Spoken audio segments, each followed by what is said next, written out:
One out of 1,000. DNA. Nature and nurture. A beautiful young school psychologist. Eaten by a bear. An embarrassment. Devil take the hindmost. Of the less than 2 out of 100 people who arrive here on Earth with womb mates, as Leonardo Chavez, my fellow bluebird, used to like to call my brother and me, less than 1 in every 10 share a single zygote, which is what scientific types call a single fertilized egg. Let me restate those numbers. 1 out of 100 are born twins to begin with. Then 1 out of 10 of those 1s out of 100 are identical. My brother and I were those ones. Each of us ended up the 1 in 1,000, so blessed as to have an identical twin. So, what does that mean? How does that play into this story? Monozygotic, more commonly known as identical twins, share nearly the same DNA. And DNA, if you don't know, stands for deoxyribonucleic acid. Deoxyribonucleic acid is the stuff that contains the blueprints of growth and development for all living organisms, including humans. The fact that identical twins share DNA means they have the same blueprints as another person. So what it means is that I was born with a virtual clone. Now, I knew all this going into my freshman year of high school. After all, I'd been an identical twin my whole life. Maybe I wouldn't have used the fancy scientific words, but I knew that my brother, Hyder, and I were the same. Looking back, the surprising thing about my brother proving himself a talented runner was that I was surprised by it at all.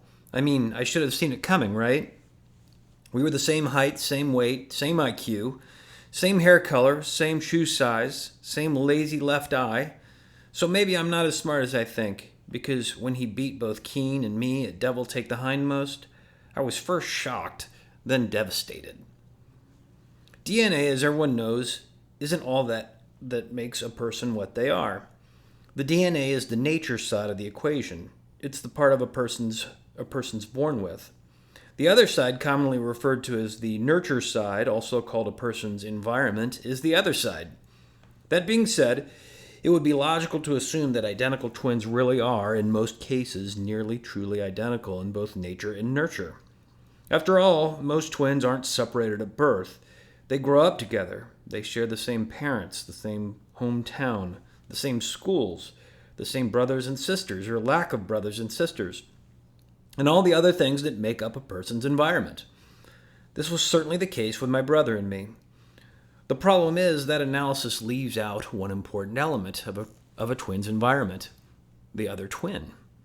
The other twin is the wild card, and my brother was a true wild card. By my freshman year in high school, I can honestly say that I wished he had never been born. I will go so far as to say that when I was 14, I wished he would die. Even a painful and tragic death would have been acceptable, although not necessary. I just wanted him to vanish, after all. I just wanted to be able to be myself without people thinking I was him. I wouldn't have gone so far as to say I wish someone would kidnap him and torture him. I drew the line there. But I often daydreamed of a day I gained freedom from him. Here's one way I envisioned it. A beautiful young school psychologist stands at the closed door of a classroom. She's distraught at the news she must deliver and a little curious about the young man she must deliver it to. Inside, the teacher, a cute young blonde herself, a 20-something with a sweet heart shape behind, but not nearly as hot as the psychologist standing outside the room, is happily teaching. The children in the class are happily learning. Yet this beautiful psychologist, standing at the door, must deliver news of the worst sort to some poor, poor child. Of course, I am the child in question. She looks in through the tiny rectangle of glass above the doorknob and spots me, a surprisingly handsome and mature 8th grader, small but well-proportioned, and well beyond my years in sophistication and sensitivity. She's noticed me around the school. This makes her job even harder. Not only does she have to inform me about the tragic death of my identical twin brother, but she knows, by overhearing the talk of junior high girls, how sophisticated and sensitive I am. And even though she's heard of me via the adoring gossip of my female peers, my striking physical presence, small but strong, lithe, perhaps one might say, she hasn't counted on. She is unsettled by the strange attraction she feels toward me as she stares through the rectangle of glass, watching as I draw a nearly perfect depiction of a stage of Donkey Kong I've been struggling with recently. And the news she must deliver, it's so dire, so awful. This is the hardest thing she's ever had to do in all her 23 years. She bites her lower lip and runs her hands through her blonde hair, hoping for and achieving that really sexy tousled look. She tucks her white, whispery blouse firmly into her form-fitting black skirt. This accentuates her lovely breasts. She knocks on the door of my classroom. Her smoldering brown eyes are focused on me.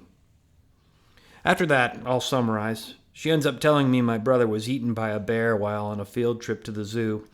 I cry on her perfect bosom, smell her wonderful female scent, and then I'm required to see her every day for 3 hours of counseling. We end up having wonderful and instructive pity sex, which continues throughout my high school years. This eventually turns into real love on her part when she realizes she's losing me because I'm going to college on an athletic scholarship, and she freaks out and begs me not to leave her. We do it one more time, and I get a restraining order on her when I'm in college, where I meet my lovely future wife, to whom I never mentioned the beautiful school psychologist. This was only one of many of my brother's imaginary deaths. I'd say there were about 7 or 8 scenarios like that I played out in my head pretty regularly. But let me be clear, it wasn't really about his death. I didn't really want to hurt him. I just didn't want him to be around. I wanted, most accurately speaking, for him to have never existed to begin with. It had a lot to do with the fact that he was a spastic, overly talkative freak. My brother, whom I love now for all his eccentricities, his quirks I wouldn't change for anything, was a big embarrassment from age 10 to age 20. He was the know-it-all even the teacher gets tired of. He was the guy with his hand in the air all the time, the one they finally have to ignore. He was the kid who falls asleep first at slumber parties. He was the guy who got you caught when you were sneaking out at night. And he was the guy that messed up the lie you told to cover yourself and got you into even more trouble. He was the guy who wore the same t-shirt every day because it was comfortable. He was the reason some girls thought I was a nerd when really I wasn't. They thought I was because they thought I was my brother. To me at age 14, he was beyond embarrassing. And running, I dreamed, was going to distinguish me from him forever. I would be the runner and he would be the honors kid in the yellow pit-stained t-shirt with his hand in the air all the time. You see, with that one race against Willie Davis, I had somehow in my own mind laid claim to running as mine. Even during those days when I was still playing the ball sports, I knew I'd eventually be a runner, and my visions of myself as a runner never included my twin. However, my brother would have been right there with me, and Willie Davis, as we rounded the bend for the finish, had he only been in that race. Remember, DNA equals blueprint, which means same VO2 max, which means same ability to get oxygen to your muscles, which is the core of distance running talent. Same DNA equals same everything. The only difference between us in terms of running was that he simply had not yet had the chance to show his talent because he hadn't yet run a race. The staggering truth of my situation came to light during the first hard workout of the year, the infamous Devil Take the Hindmost workout, also known as Angel Devil.